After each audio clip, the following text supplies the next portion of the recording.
எந்த பிஸ்னஸ் பண்ணுறவங்களா இருந்தாலும் அவங்களோட ஒரு சந்தோஷம் எதுனா நம்மளோட கஸ்டமர் கொடுக்குற ரிவ்யூஸ் தாங்க. நம்மக்கிட்ட ஒன்ஸ் வாங்கின கஸ்டமர் திரும்ப நம்மக்கிட்ட பர்ச்சேஸ் பண்ணும் போதோ எந்த ஒரு பிஸ்னஸ்லேயும் சரி திரும்ப அதே கஸ்டமர்ஸ் வரும்போது அதோட சந்தோஷமே தனிங்க. அப்படி தான் இந்த கேக்கை நம்மக்கிட்ட ஒரு கஸ்டமர் வந்து ஆர்டர் கொடுத்துருந்தாங்க. அவங்க என்னோட ரெகுலர் கஸ்டமர், கிட்டத்தட்ட அவங்க 4-5 கேக்ஸ் என்கிட்டேருந்து வாங்கி சாப்பிட்டுட்டாங்க. நம்மளோட டேஸ்ட் பிடிச்சதுனால இந்த கேக்கும் ஆர்டர் பண்ணியிருந்தாங்க. எப்போவுமே ஒரே ஃப்ளேவரே வாங்காமல் வித்தியாசமான ஃப்ளேவராக அவங்க ஆர்டர் பண்ணிகிட்டே இருப்பாங்க. இது 1/2 kg ஸ்ட்ராபெரி ஃப்ளேவர் கேக்கு. கஸ்டமர் வந்து டிசைன்லாம் உங்கள் விருப்பம்னு சொன்னதுனால போட்ட டிசைனே போட வேண்டாம், கொஞ்சம் யூனிக்காக ஏதாவது போடுவோன்னு சொல்லி இந்த மாதிரி ஒரு டிசைனை போட்டேன்.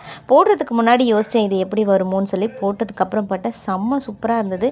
இதோட அவுட்லுக் எப்படி இருக்குன்னு மறக்காமல் எனக்கு கமெண்ட்டில் ஷேர் பண்ணுங்கள். கேக் ஆர்டர்ஸ், ப்ரௌனி ஆர்டர்ஸ் பண்ணணும்னு நினைக்கிறவங்க ஸ்க்ரீனில் தெரியிற வாட்ஸ்அப் நம்பருக்கு வாட்ஸ்அப் பண்ணி ஆர்டர் ப்ளேஸ் பண்ணிக்கோங்க. யாருக்கெல்லாம் ப்ரௌனி ஆஃபர் வேணுமோ மறக்காமல் கமெண்ட்டில் வந்து மென்ஷன் பண்ணுங்கள். சீக்கிரமே ஆஃபர் போட்டுடலாம்.